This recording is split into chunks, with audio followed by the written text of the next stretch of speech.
शादी। जी हाँ, शादी। यह जीवन का वो क्षण है जब एक लड़का और एक लड़की अपने जीवन की नई शुरुआत करते हैं। वे एक दूसरे के साथ जन्मों जन्मों तक रहने की कस्में खाते हैं और अपने आने वाले भविष्य के लिए नए नए सपने देखते हैं। शादी के बाद वो एक दूसरे में खोए रहते हैं और उन्हें लगता है कि उनसे ज्यादा खुश इस दुनिया में और कोई नहीं है। लेकिन जीवन जीने के लिए और भी बहुत से काम करने पड़ते हैं और धीरे धीरे वे लोग अपने दूसरे कामों में व्यस्त हो जाते हैं और एक समय ऐसा आता है जब उन्हें महसूस होता है कि उनके जीवन से अब प्यार खत्म हो चुका है।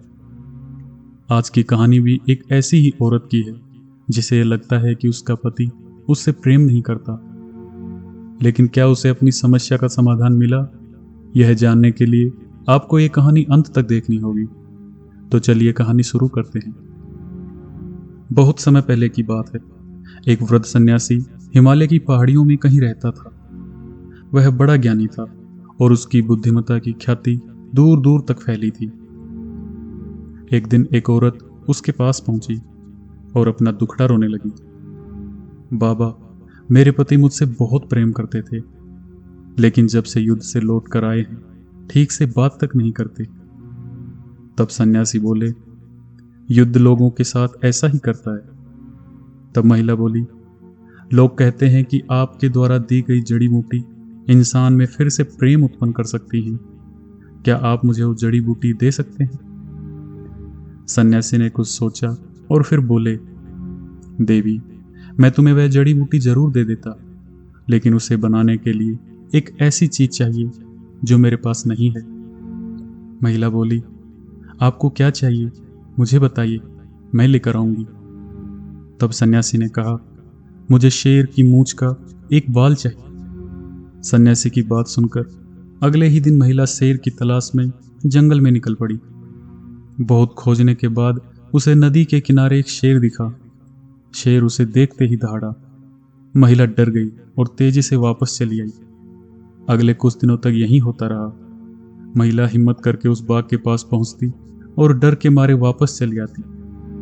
महीना बीतते बीतते शेर को भी महिला की मौजूदगी की आदत पड़ गई और अब वो उसे देखकर सामान्य ही रहता। अब तो महिला शेर के लिए मांस भी लाने लगी और शेर बड़े चाव से उसे खाता था। उनकी दोस्ती बढ़ने लगी और महिला अब तो शेर को थपथपाने लगी। महिला शेर के लिए मांस लाती और शेर उस मांस को खाता और फिर दोनों आपस में खेलते, क्योंकि उनकी दोस्ती अब बहुत गहरी हो गई थी। और देखते ही देखते एक दिन वो भी आया जब उसने हिम्मत दिखाते हुए शेर की मूंछ का एक बाल भी निकाल लिया।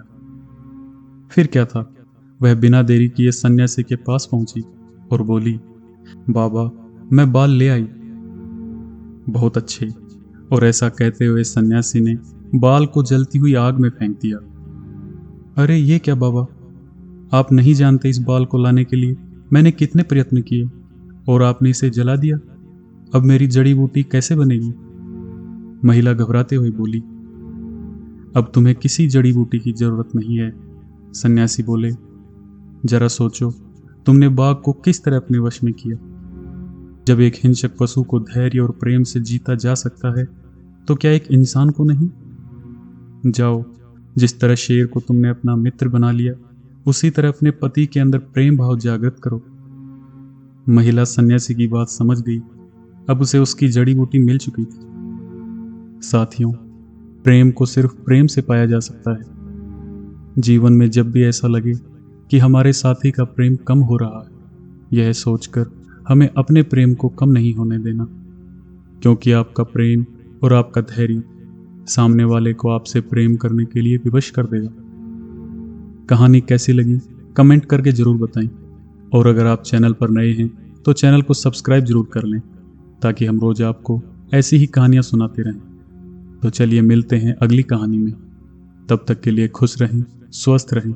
धन्यवाद।